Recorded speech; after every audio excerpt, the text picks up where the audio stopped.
പ്രിയനടൻ മോഹൻലാലിന് ഇന്ന് 65 തികയുകയാണ്. അദ്ദേഹത്തിന് വിസ്മയ ന്യൂസിൻ്റെ പിറന്നാൾ ആശംസകൾ. മോഹൻലാലിനെ ആശംസകൾ അറിയിക്കുന്നതിനൊപ്പം അദ്ദേഹത്തിൻ്റെ സിനിമാ കരിയർ നോക്കുകയാണെങ്കിൽ എത്രയെത്ര വിസ്മയ മുഹൂർത്തങ്ങൾ അദ്ദേഹം നമുക്ക് തന്നു. രാഷ്ട്രീയ സിനിമകൾ നോക്കുകയാണെങ്കിൽ സ്റ്റീഫൻ നെടുമ്പള്ളി, സ്റ്റീഫൻ നെട്ടൂരാൻ, അങ്ങനെ തുടങ്ങിയ എത്രയെത്ര കഥാപാത്രങ്ങൾ, എത്രയെത്ര സിനിമകൾ. അദ്ദേഹം ആദ്യം തുടങ്ങിയ തിരനോട്ടം, അതുപോലെ തന്നെ മഞ്ഞിൽ വിരിഞ്ഞ പൂക്കൾ, ചിത്രം, ദൃശ്യം, എത്ര സിനിമകൾ, എണ്ണിയാൽ ഒടുങ്ങാത്ത സിനിമകൾ, സിനിമാ മുഹൂർത്തങ്ങൾ. ഇതൊക്കെ വെച്ച് നോക്കുകയാണെങ്കിൽ ഇന്ന് അദ്ദേഹത്തിൻ്റെ ഒരു ആരാധകൻ്റെ ഒരു വീഡിയോ കണ്ടിരുന്നു. ആ വീഡിയോയിൽ അദ്ദേഹം പറയുന്നത് മോഹൻലാൽ അദ്ദേഹത്തിന് ഷർട്ട് കൊടുത്ത സംഭവം, മോഹൻലാലിനെ കാണാൻ ആദ്യമായി പോയ സംഭവം, അങ്ങനെയൊക്കെ ഒരുപാട് അനുഭവങ്ങൾ. ശരിക്കും പറയുകയാണെങ്കിൽ എൻ്റെ വീട് തമലത്താണ്, മോഹൻലാലിൻ്റെ വീട് മുടവൻമുകളാണ്. ഒരു 1/2 കിലോമീറ്ററിൻ്റെ വ്യത്യാസമുള്ള അദ്ദേഹത്തിൻ്റെ വീട്. പലതവണ അദ്ദേഹത്തെ അവിടെ മുടവൻമുകളിൽ വെച്ചും, അതുപോലെ തന്നെ ഞാൻ സൂര്യ ടി വിയിൽ ജോലി ചെയ്യുമ്പോൾ അവിടെ ഇൻ്റർവ്യൂവിന് വരുമ്പോഴുമൊക്കെ അദ്ദേഹത്തെ നേരിട്ട് കണ്ടിട്ടുണ്ട്. നേരിട്ട് സംസാരിച്ചിട്ടില്ല. ഒരുപാട് അടുത്തു നിന്ന് കണ്ടിട്ടുണ്ടെങ്കിലും സംസാരിക്കാനുള്ള ഭാഗ്യമൊന്നും ലഭിച്ചിട്ടില്ല. അയൽക്കാരെന്ന് അഹങ്കരിക്കാമെങ്കിലും അങ്ങനെ ഒരു സംസാരിക്കാനുള്ള ഭാഗ്യമൊന്നും ലഭിച്ചിട്ടില്ലെങ്കിലും അദ്ദേഹത്തിൻ്റെ അയൽക്കാരനെന്ന അഹങ്കാരം കൊണ്ടു നടക്കുന്ന വ്യക്തിയാണ്. പക്ഷേ അദ്ദേഹത്തിന് 25-ാം വർഷം, അതായത് മോഹൻലാലിൻ്റെ 25-ാം വർഷം, സിനിമയിൽ 25-ാം വർഷം ആഘോഷിക്കുന്ന സമയത്ത് എൻ്റെ നാട്ടിൽ സ്വീകരണം കൊടുത്തതൊക്കെ എനിക്ക് നല്ല ഓർമ്മയുണ്ട്. ജീപ്പിൽ അദ്ദേഹത്തെ ഇങ്ങനെ ആഘോഷമായി വരവേറ്റ് കൊണ്ടുപോയതും അദ്ദേഹത്തിന് സ്വീകരണം നൽകിയതുമൊക്കെ ഇന്നത്തെ പോലെ തന്നെ ഓർക്കുന്നുണ്ട്.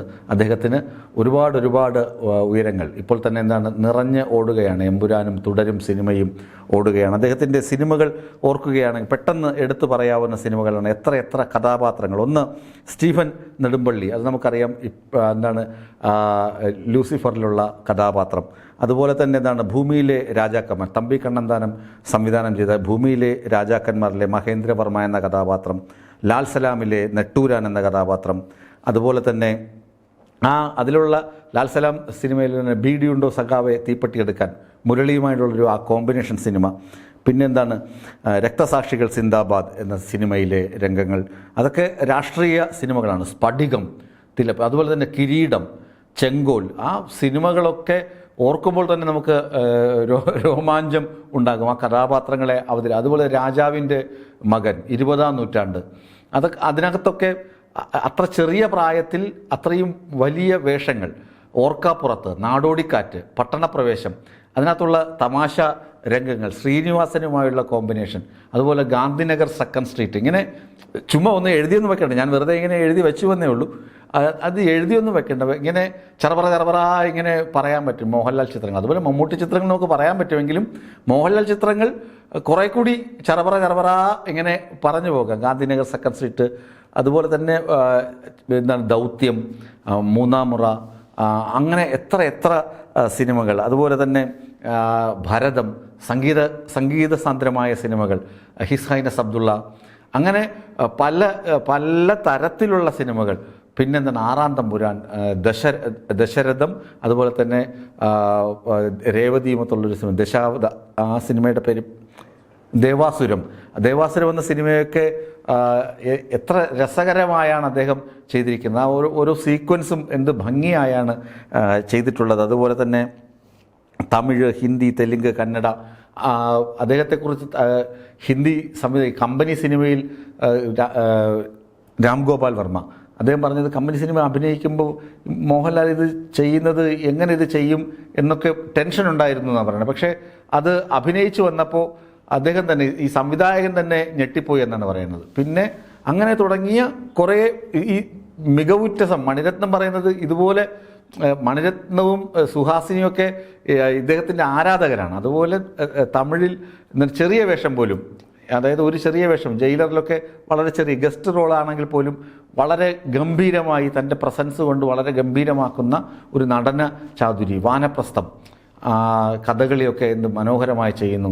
പിന്നെ ആ എളിമ, വിനയം, പിന്നെ ഈ 40 വർഷത്തെ ഈ തിരജീവിതം, അതിനകത്ത് ഇത്രയും ആത്മാർത്ഥമായി നിൽക്കുന്ന മനുഷ്യൻ, അല്ലെങ്കിൽ ആ കലാകാരൻ, അതൊക്കെ വച്ച് നോക്കുമ്പോൾ മോഹൻലാൽ എന്ന് പറയുന്ന നടനെ നമുക്ക് എന്താണ് ഒരു അദ്ദേഹത്തിൻ്റെ അഭിനയ മികവോ അല്ലെങ്കിൽ അതൊരു സ്കെയിൽ വെച്ച് അളന്നൊന്നും നോക്കാൻ പറ്റില്ല. അദ്ദേഹത്തെക്കുറിച്ച് ആളുകൾ പറയുന്നത് ഈ ക്യാമറയുടെ മുന്നേ വരുമ്പോൾ മാത്രമാണ് അദ്ദേഹം നടൻ. അത് ക്യാമറയുടെ മുന്നേ വരുമ്പോൾ ആക്ഷൻ എന്ന് പറയുമ്പോൾ വിത്തിൻ സെക്കൻഡ്സ് അദ്ദേഹത്തിൻ്റെ വിരലും നഖവും വരെ ആ കഥാപാത്രമായി മാറും. ഈവൻ മുടി പോലും കഥാപാത്രമായി മാറുന്ന അവസ്ഥയുണ്ടെന്നാണ് അദ്ദേഹത്തിനൊപ്പം അഭിനയിച്ച ആളുകൾ പല അഭിമുഖങ്ങളിലും പറഞ്ഞ് നമ്മൾ കേട്ടിട്ടുള്ളത്. അപ്പോൾ അതുപോലെ ഉള്ള നടന സാഹചര്യങ്ങൾ അതുതന്നെയാണ് മോഹൻലാലിൻ്റെ മികവ്. ഏതായാലും അദ്ദേഹം 65-ാം പിറന്നാൾ ആഘോഷിക്കുന്ന ഈ വേളയിൽ വിസ്മയ ന്യൂസ് അദ്ദേഹത്തിന് എല്ലാവിധ മംഗളങ്ങളും ആശംസിക്കുന്നു. ഇനിയും എത്ര സിനിമകൾ അദ്ദേഹത്തിൽ നിന്ന് വരാനിരിക്കുന്നു, എത്ര കഥാപാത്രങ്ങൾ അദ്ദേഹം അനശ്വരമാക്കാനിരിക്കുന്നു. എല്ലാവിധ ആശംസകളും അദ്ദേഹത്തിന് ഒരിക്കൽ കൂടി നേരുന്നു. പ്രിയപ്പെട്ട ലാലേട്ടന് വിസ്മയുടെ ആശംസകൾ.